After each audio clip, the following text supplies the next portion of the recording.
Ele foi chamado por Deus para entregar mensagens que muitas vezes eram duras a todos do povo, desde os mais simples até os mais poderosos, incluindo o rei.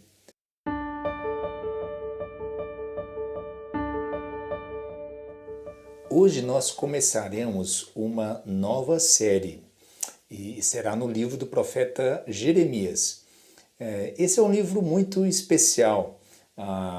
O profeta Jeremias é conhecido como o profeta chorão, se bem que eu acho um pouco injusto, e espero que nós descobramos ser um atributo especial de Jeremias, em que ele é uma pessoa apaixonada e honesta com Deus e se conecta de maneira especial com o Senhor nesse chamado que Deus tem para ele como profeta. Alguém chamado pelo Senhor para entregar uma mensagem que vem da parte de Deus em um período muito difícil da história do povo. Hoje nós vamos ler apenas 3 versos no começo do profeta Jeremias. Vamos a eles. Estas são as palavras de Jeremias, filho de Ilquias, um dos sacerdotes da cidade de Anatote, na terra de Benjamim. O Senhor lhe deu esta mensagem no 13º ano do reinado de Josias, filho de Amon, rei de Judá. Também lhe deu outras mensagens durante todo o reinado de Jeoaquim, filho de Josias, rei de Judá, até o 11º ano do reinado de Zedequias, outro filho de Josias.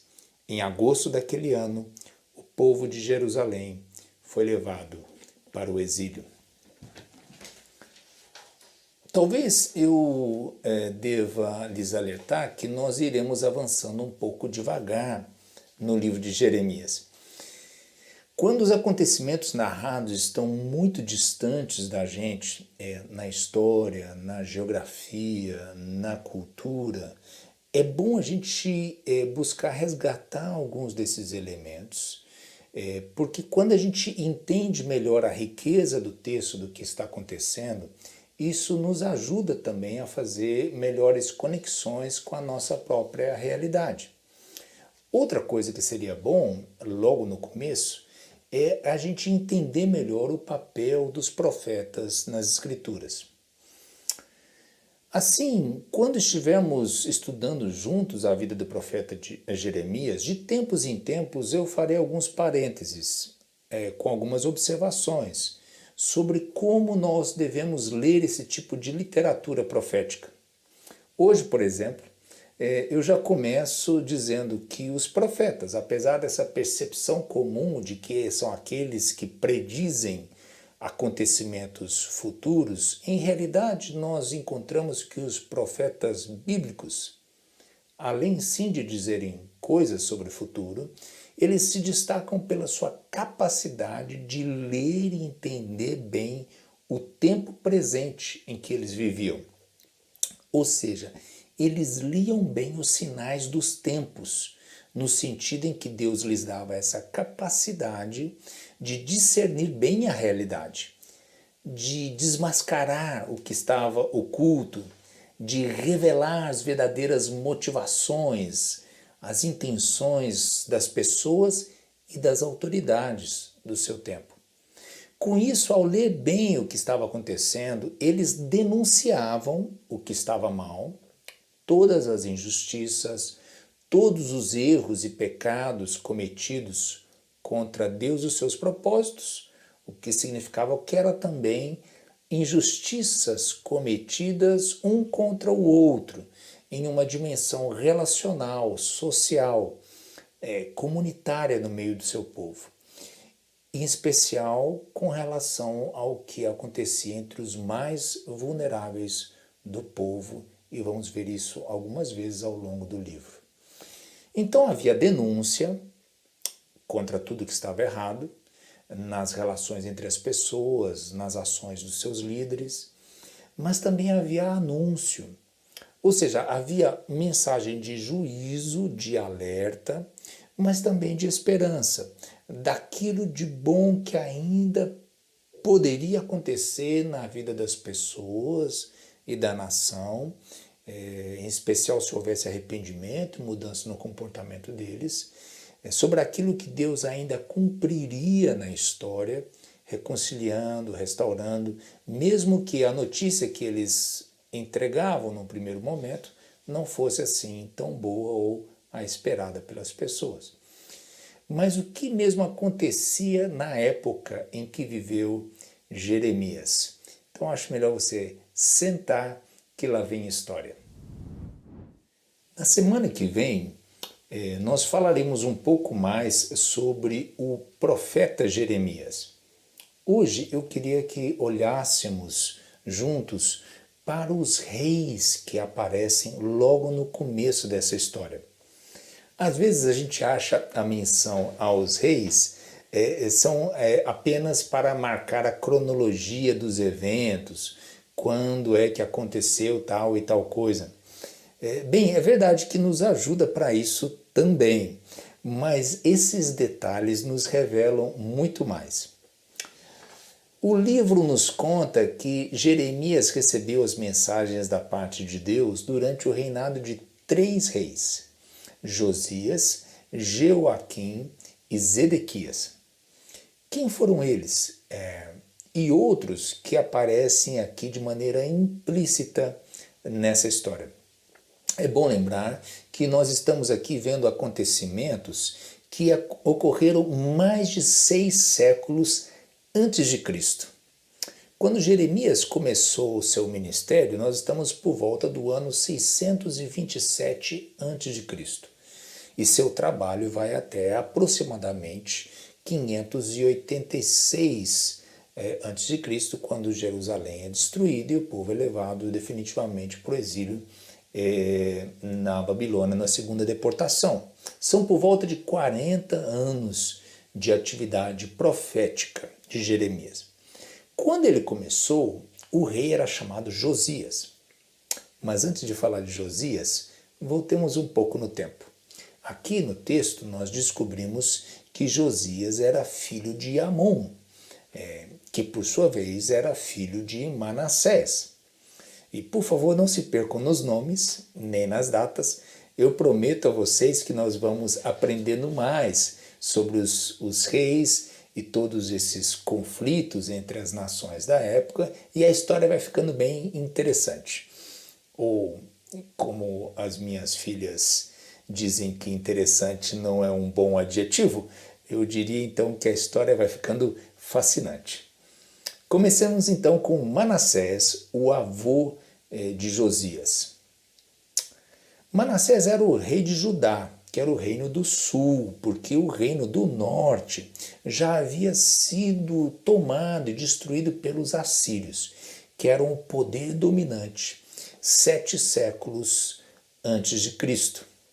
Assírios eram aquele povo guerreiro, cruéis com seus inimigos, e que organizaram o que foi o primeiro exército profissional da história, ou seja, os soldados eles eram pagos para poder investir tempo no seu treinamento como soldados.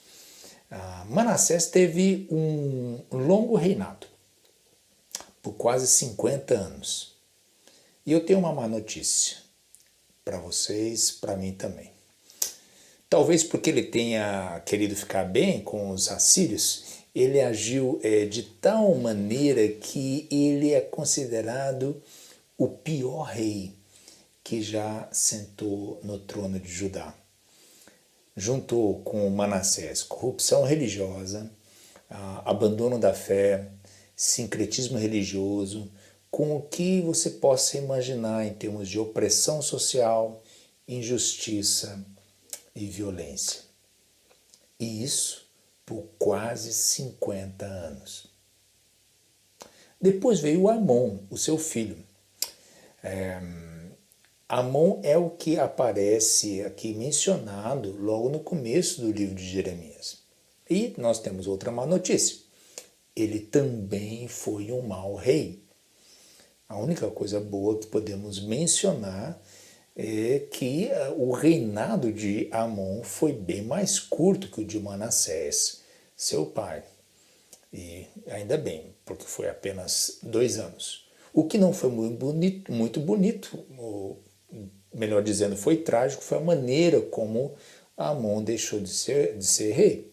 Porque os seus próprios funcionários do Palácio Real tramaram uma conspiração contra ele e ele foi assassinado pelo seu próprio staff no Palácio do Rei. A conspiração, ao final, foi dominada. E o seu filho, Josias, que tinha apenas 8 anos de idade, se tornou o rei. Com Josias, a coisa foi bem diferente. Josias, ainda bem novo, aos 21 anos de idade, ele começou um programa de reforma religiosa e social na nação. E apenas 2 anos depois de iniciada essa reforma foi quando Jeremias começou o seu ministério como profeta. Ou seja, Jeremias era muito contemporâneo de Josias. Talvez Josias era apenas um pouco mais velho que Jeremias. 5 anos depois que Jeremias começa o seu trabalho como profeta, o livro da lei é descoberto ou redescoberto no templo. Possivelmente uma versão do livro de Deuteronômio, que era um dos primeiros 5 livros da Bíblia, e que era um livro onde havia as leis, os propósitos, os desígnios de Deus para o povo de Deus, revelados naquele livro de Deuteronômio. Eles descobrem uma cópia, um manuscrito, um rolo desse livro no templo. Se vê que estava esquecido. A lei e a palavra de Deus que eles tinham naquele momento estava bem esquecida, mas o rei descobre. E essa lei de Deus, os propósitos de Deus revelados nas Escrituras, fizeram com que eles percebessem mais ainda que muito do que eles estavam fazendo, da vida deles individualmente, relacionalmente na sociedade, como nação, estava errada e precisava de mudanças. E nós vamos ver bastante sobre isso nos primeiros capítulos de Jeremias. Mas Jeremias também foi profeta debaixo de outros reis. Aqui vemos o nome de 2, se bem que tivemos outros 2 que talvez por terem uma passagem tão rápida no poder nem mereceram a citação aqui nesse começo do livro. Os 2 que são citados são Jeoaquim e Zedequias, ambos filhos de Josias, ou seja, eram irmãos. Primeiro, Jeoaquim. Depois que Josias morreu em uma batalha contra Neco, o faraó do Egito, o filho de Josias, Jeoacás ou Joacás, que seria o herdeiro natural, ele assume como rei, mas logo ele foi deposto pelos egípcios, porque os egípcios preferiam um rei que pudesse servir de apoio para os seus próprios interesses. Assim, Jeoaquim ficou como rei de Judá. Jeoaquim não foi na mesma direção do pai, de uma reforma social religiosa. Ele retomou a adoração de outros deuses, confiou nos egípcios como sustento, pilar do seu governo. Também se opôs de maneira firme às mensagens do profeta Jeremias. O seu filho Joaquim reinou por apenas 3 meses, mas daí os babilônios decidiram que seria diferente. Zedequias foi, e é o último rei citado aí no livro, nesses primeiros versos de Jeremias, foi o rei escolhido pelo poderoso Nabucodonosor da Babilônia, que era o poder emergente que agora sufocava Jerusalém. Zedequias, por sua vez, foi um rei fraco, indeciso, que até ouvia o profeta Jeremias, mas no final das contas acabou se rebelando contra a Babilônia, contrária à recomendação do profeta, e a coisa não saiu bem. As coisas, na verdade, saíram bem mal. A cidade foi destruída, o povo levado para o exílio na Babilônia, os filhos de Zedequias foram assassinados, ele foi cegado e também levado para a prisão no exílio. Perdemos as contas de quantos reis falamos hoje? Vamos lá, tentar lembrar deles e dou pequenos apelidos ou respeitosos para que nos lembremos de todos. Manassés, o pior de todos. Amon, ruim também, mais breve. Josias, o reformador, aquele que pelo menos tentou alguma coisa. Joacás, o deposto, porque os egípcios não gostaram dele. Jeoaquim, o corrupto, esse conseguiu ter o centrão, os egípcios eram o centrão dele, e voltou a se corromper, e era surdo como uma porta porque não quis ouvir ao profeta Jeremias. Zedequias, depois o fraco, o indeciso, que levou à destruição final de Jerusalém. Que coleção de reis, não é mesmo? E o que concluímos dessa breve introdução da história? Pensemos, para concluir, sobre o chamado de Jeremias e o nosso hoje. Talvez a nossa situação seja melhor que a de Jeremias, porque nós hoje podemos eleger os nossos líderes, algo que eles não podiam fazer naquela época. Ou talvez seja pior, porque mesmo podendo escolher, acabamos escolhendo os tipos de líderes que vemos no mundo hoje. O que Jeremias nos ensina? Nós veremos, ao estudar sua vida, que ele foi chamado por Deus para entregar mensagens que muitas vezes eram duras a todos do povo, desde os mais simples até os mais poderosos, incluindo o rei. Mensagens que os chamavam à responsabilidade, muitas vezes apontando seus erros e chamando-os à justiça. Eles, os profetas, conseguiam fazer isso porque buscavam ouvir bem a Deus, prestavam atenção à sua palavra e tinham discernimento para ler bem a sua realidade. Então fica para a gente, nós hoje, essa pergunta. Como nós estamos lendo e entendendo o que está acontecendo no mundo hoje? Nos juntamos às vozes daqueles que falam contra os poderosos, chamando-os à responsabilidade, para que busquem o bem comum e a justiça, porque todo o poder dado por Deus não é um poder para fazer qualquer coisa, mas justamente para a busca do bem comum e da justiça. Levantamos a voz para denunciar o mal, a injustiça e para anunciar com esperança o bem e a justiça que somente vem de Deus, porque quando nós esperamos que venha de qualquer outro lugar, de qualquer outro projeto, de qualquer outra fonte que não seja Deus, caímos em idolatria. E que Deus nos livre disso.